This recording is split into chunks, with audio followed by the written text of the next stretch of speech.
देखो हम लोग क्या कर रहे थे कि हम लोग संख्याओं के समुच्चय के उदाहरण को पहले के क्लास में पढ़ रहे थे। उसमें दो तरह के उदाहरण यानी प्राकृत संख्याओं के समुच्चय और दूसरा उदाहरण पूर्ण संख्याओं के समुच्चय के बारे में हम लोगों ने अध्ययन कर लिया था। अब हम लोग किस संख्या के बारे में, पूर्णांक संख्या यानी पूर्णांक संख्या का समुच्चय कैसा होता है। तो सबसे पहले हम उसको क्या करेंगे, पूर्णांक संख्या को परिभाषित कर लेंगे, क्योंकि सुपरिभाषित वस्तुओं के संग्रह को या संख्याओं के संग्रह को ही हम लोग क्या कहते हैं, समुच्चय। उन वस्तुओं का, उन संख्याओं का समुच्चय कह देते हैं। तो सबसे पहले हम लोग जानेंगे कि पूर्णांक संख्या क्या है। तो पूर्णांक संख्या क्या है कि संख्या रेखा पर स्थित पूर्ण संख्याओं के ऋणात्मक एवं धनात्मक रूप वाली संख्या क्या कहला जाती है, पूर्णांक संख्या कहलाती है। ये संख्या रेखा पर हम लोग संख्या पद्धति पढ़ते हैं, संख्या पद्धति में संख्या रेखा पढ़ते हैं, और संख्या रेखा पर हम लोग जितनी भी पूर्ण संख्याओं को देखते हैं, चाहे वो धनात्मक रूप में हो या ऋणात्मक रूप में हो, या अभी देखो कि हमारा पूर्ण संख्या का एक रूप क्या है, शून्य। तो शून्य क्या है, धनात्मक पूर्णांक संख्या भी है और ऋणात्मक पूर्णांक संख्या भी है, जिसकी वजह से हम लोग छोटे क्लास में इसको शून्य को क्या बोलते हैं, योज्य तत्समक ना। शून्य पूर्णांक संख्या है, लेकिन इसमें एक विशेष प्रकृति है, इसमें एक विशेष लक्षण है, जिस लक्षण को हम लोग क्या बोल देते हैं, योज्य तत्समक। कि शून्य क्या है, योज्य तत्समक है। यानी योज्य तत्समक होने का क्या तात्पर्य है, यदि शून्य को किसी संख्या के साथ जोड़ दिया जाए या किसी संख्या के साथ घटा दिया जाए तो उस संख्या के मान में कोई बदलाव नहीं होता है। तो शून्य क्या है, ऋणात्मक पूर्ण संख्या भी है और धनात्मक पूर्ण संख्या भी है। इस तरीके से हम संख्या रेखा पर पूर्ण संख्या के रूप में, चाहे वो ऋणात्मक या धनात्मक जो भी संख्या देख रहे हैं, वे सभी क्या है, पूर्णांक संख्या है ना।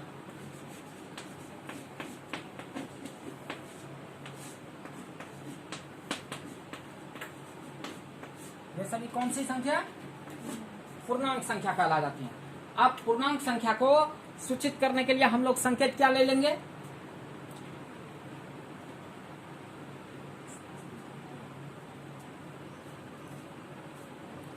पूर्णांक संख्या को सूचित करने के लिए हम लोग संकेत लेते हैं जय।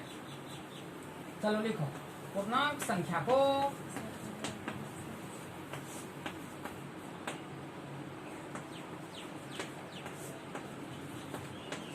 सूचित करने के लिए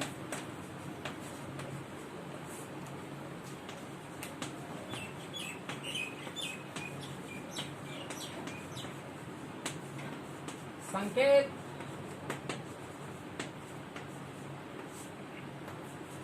जेड लिखा जाता है।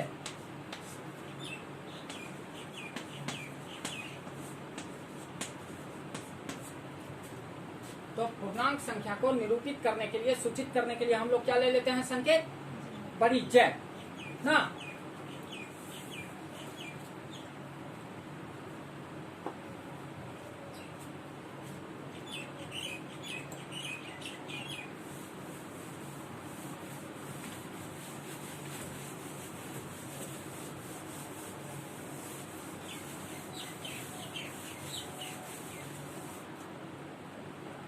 अब पूर्णांक संख्या का समुच्चय, पूर्णांक संख्या का समुच्चय किसको बोल देंगे,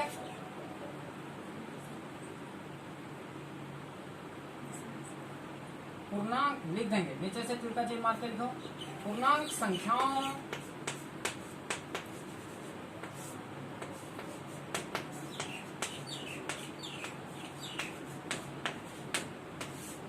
के संग्रह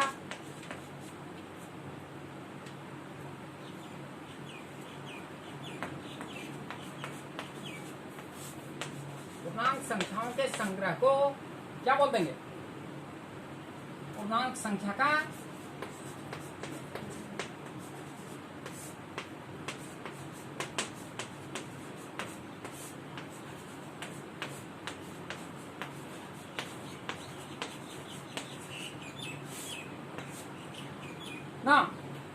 कि अब पूर्णांक संख्या को हमने पहले परिभाषित कर लिया कि यदि कोई संख्या पूर्ण संख्या के रूप में, चाहे संख्या रेखा पर ऋणात्मक रूप में या धनात्मक रूप में मौजूद है, तो वे सभी संख्याएं क्या कहलाएंगी?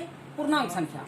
और जब उन संख्याओं का हम संग्रह कर लेंगे तो उन्हें ही हम लोग क्या कहने लगेंगे? पूर्णांक संख्या का समुच्चय। अब यदि पूर्णांक संख्या के समुच्चय को हमें निरूपित करना है तो z इक्वल टू क्या ले लेंगे? मझली कोष्ठ के अंदर माइनस में माइनस इंफिनिटी, कंटिन्यू, अभी देखो -3 -2 0 1 2 3 कंटिन्यू प्लस में इंफिनिटी, यानी धनात्मक अनंत तक की पूर्ण संख्या संख्या रेखा पर 0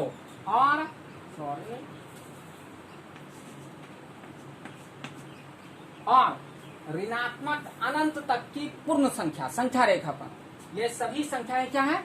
पूर्णांक संख्याएं। अब इन पूर्णांक संख्याओं को यानी संख्या रेखा पर के ऋणात्मक एवं धनात्मक पूर्ण संख्याओं को हमने क्या किया?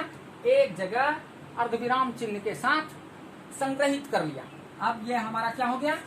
पूर्णांक संख्या का समुच्चय हो गया।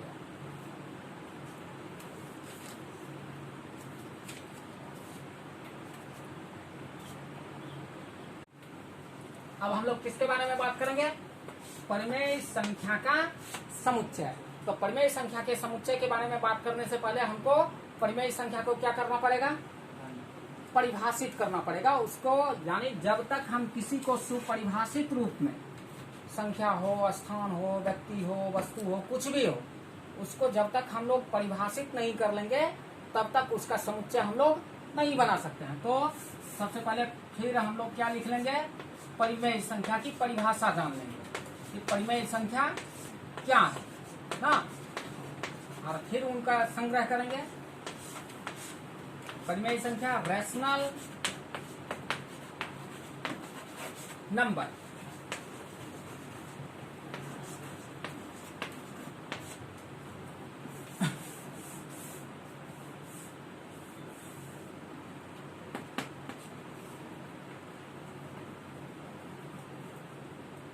वे सभी संख्याएं, लिखते जाओ,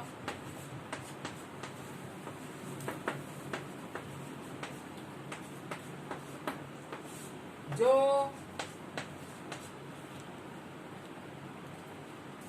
अंश और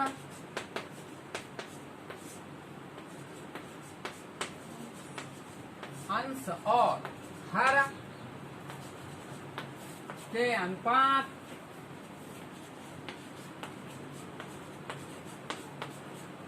अर्थात P बाय Q, यानी P से अपना लोग अंश को सूचित कर देते हैं और Q से हर को सूचित कर देते हैं। तो अंश और हर के अनुपात अर्थात P बाय Q के रूप में हो या P बाय Q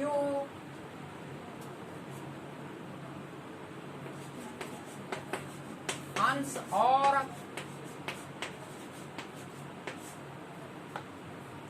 हर के अनुपात के रूप में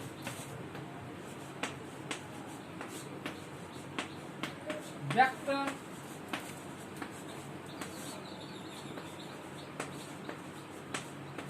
किया जा सके।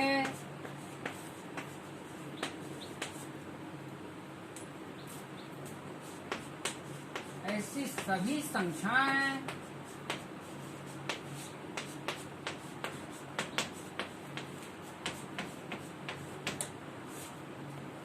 परिमेय संख्या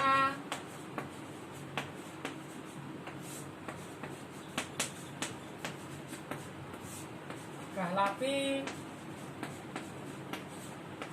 है।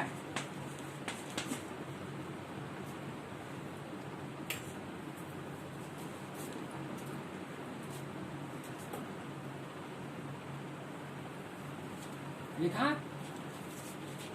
कि वो सभी संख्या, परिमेय संख्या क्या है कि वो सभी संख्याएं जो अंश बटा हर के रूप में हो, या तो ऐसा रूप हो सकता है यानी P बाय Q के रूप में हो, और दूसरी स्थिति क्या, या किसी संख्या को हम लोग क्या कर सकते हैं, अंश बटा हर के रूप में व्यक्त कर सकते हैं। तो ऐसी सभी संख्याएं क्या कहलाएंगे, परिमेय संख्या कहलाएंगी। अब हम उन परिमेय संख्या के उदाहरण को देखेंगे।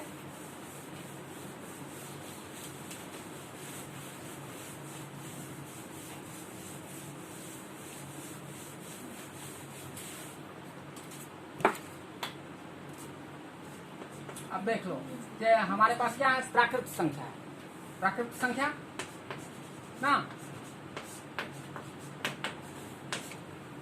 तो प्राकृत संख्या कहां से शुरू होती है, यानी गिनती की संख्या है 1 के 5 से शुरू होती है और इनफिनाइट सीरीज तक जाती है, यानी अनंत तक जाती है धनात्मक रूप में। तो ये हो गई। अब देखो ये कैसी संख्याएं हैं, इसके अंश का मान तो है लेकिन हर का मान नहीं है, तो हम इसके नीचे क्या डाल सकते हैं, 1 डाल सकते हैं।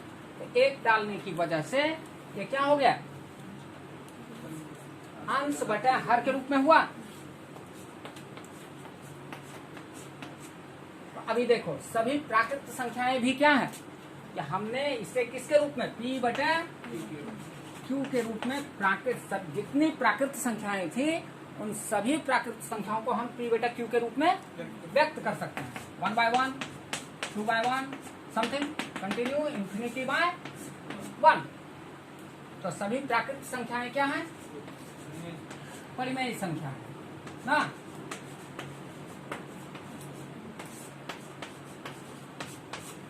अब देखो तुम दूसरी संख्या कौन सी, किसके बारे में पढ़ा, पूर्ण संख्या ना। अब पूर्ण संख्या कहां से प्रारंभ होती है, शून्य को शामिल कर देते हैं प्राकृत संख्या के साथ ना, 0 1 2 3 4 कंटिन्यू इन्फिनिटी। अब इसके नीचे में भी हम लोग क्या कर सकते हैं, 1 डाल सकते हैं ना। तो इसका मतलब है कि पूर्ण संख्याओं को भी हम लोग अंश बटे हर P बटे Q के रूप में व्यक्त कर सकते हैं। तो इसका मतलब है कि हमारी पूर्ण संख्या भी क्या है,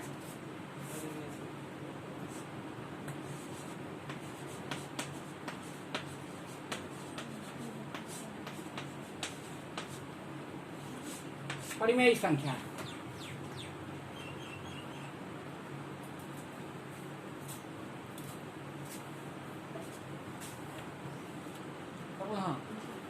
ये उदाहरण कर लो। अब हम लोग देखेंगे कि पूर्णांक संख्या, पूर्णांक संख्या को हमने, यानी संख्या रेखा पर की सभी संख्याओं को हमने क्या बोला था, पूर्णांक संख्या, यानी धनात्मक पूर्ण संख्या और ऋणात्मक पूर्ण संख्या सभी पूर्णांक संख्याएं हैं।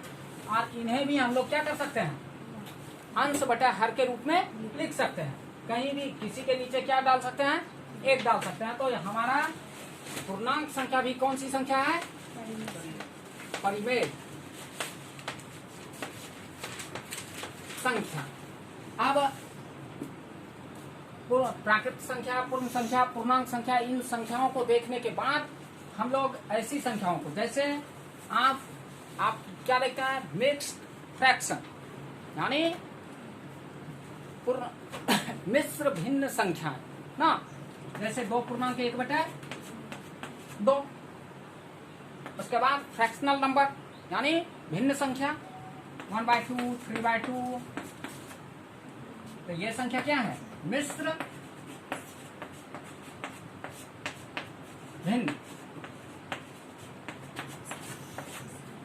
ये संख्या क्या है, भिन्न संख्या।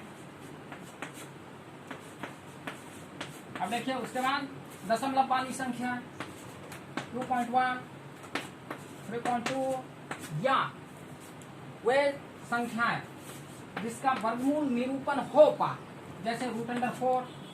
तो अब ये इस प्रकार की संख्याएं भी, मिश्र भिन्न संख्या या दशमलव वाली संख्या या वर्गमूल और घनमूल, इन सब वाली संख्या, जिससे हम लोग सरल, जिन्हें हम लोग क्या कर सकते हैं, P बटे Q के रूप में इन सभी संख्याओं को क्या कर सकते हैं, लिख सकते हैं। अभी देखिए 2 दूना 4 1 5, इसका भिन्न तोड़े तो 5 बटे 2। अब ये 5 बटे 2, तो 5 अंश में हो गया और 2 हर में हो गया। तो ये भी क्या है, परिमेय संख्या को परिभाषित कर रहा है।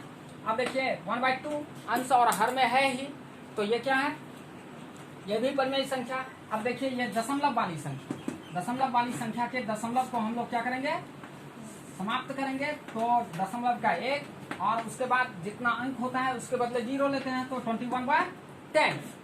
तो ये 21/10 ये वाली संख्या। अब देखिए यहाँ भी 21 अंश में और 10 हर में, P/Q के रूप में। अभी देखिए ये वर्गमूल वाली संख्या है, तो आप जब आप इसका वर्गमूल निकालते हैं तो कितना निकलता है, 2। अब इसके नीचे में हम लोग क्या डाल दिए, 1, तो अंश घटा हर के रूप में हो गई। तो इस तरीके से ये सभी संख्याएं भी क्या है, परिमेय संख्या ना, यानी प्राकृत संख्या, पूर्ण संख्या, पूर्णांक संख्या, दशमलव यानी मिश्र भिन्न संख्या, भिन्न संख्या, दशमलव वाली संख्या, वर्गमूल, घनमूल, चतुर्थमूल, जिनका मूल ज्ञात हो सकता है, वे सभी संख्याएं क्या हैं, परिमेय संख्याएं हैं ना। और उन परिमेय संख्याओं के संग्रह को ही हम लोग क्या बोल देंगे, क्या बोलेंगे, परिमेय। उन परिमेय संख्याओं के संग्रह को हम लोग बोलेंगे परिमेय संख्याओं का समुच्चय ना। तो नीचे में लिख देंगे परिमेय संख्याओं के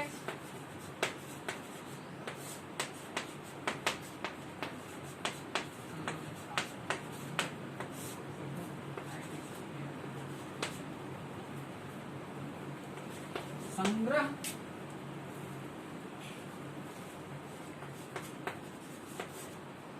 को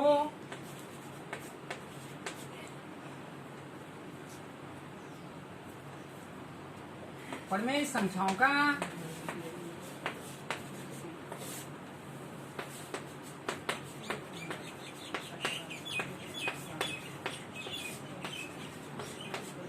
समुच्चय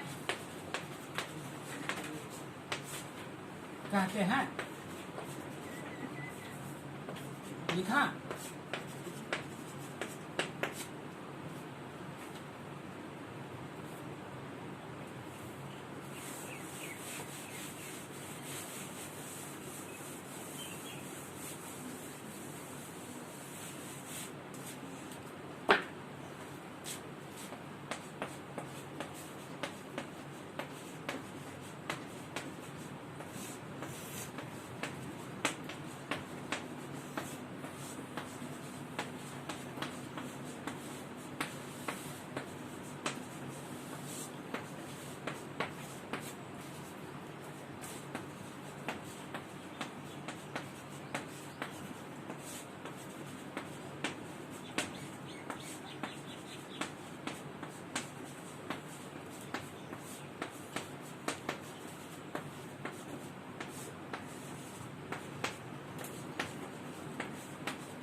परिमेय संख्या के समुच्चय को निरूपित करने के लिए हम लोग क्या ले लेते हैं, संकेत बड़ी क्यू, छोटी क्यू नहीं, बड़ी क्यू। अब यदि परिमेय संख्या के समुच्चय को हमें क्या करना है, निरूपित करना है, तो क्या करेंगे, क्यू। अब देखिए हम इसके अंतर्गत क्या कर सकते हैं, तो ऐसे जैसे प्राकृत संख्या,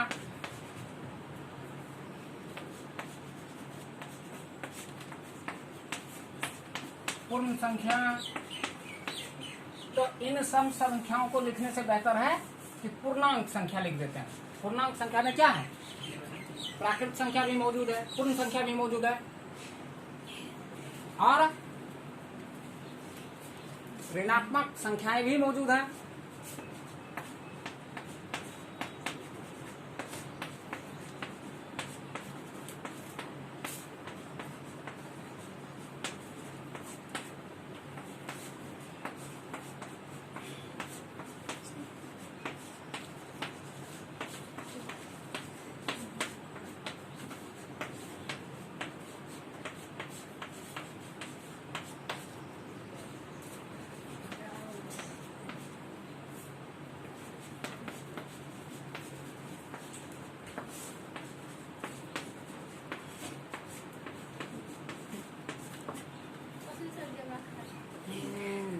बेवकूफ।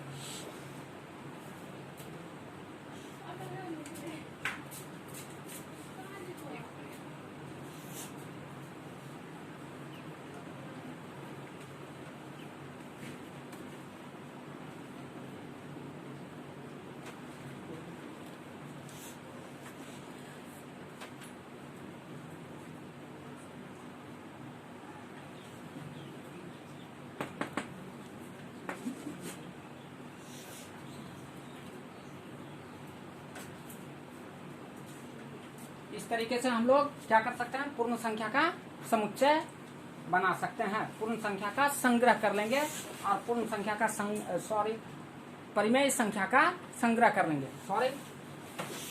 तो सबसे पहले हम लोग परिमेय संख्या को परिभाषित कर लिए और उन परिमेय संख्याओं का संग्रह कर लिए, तो उन्हीं को हम लोग क्या बोलने लगेंगे, परिमेय संख्या का समुच्चय।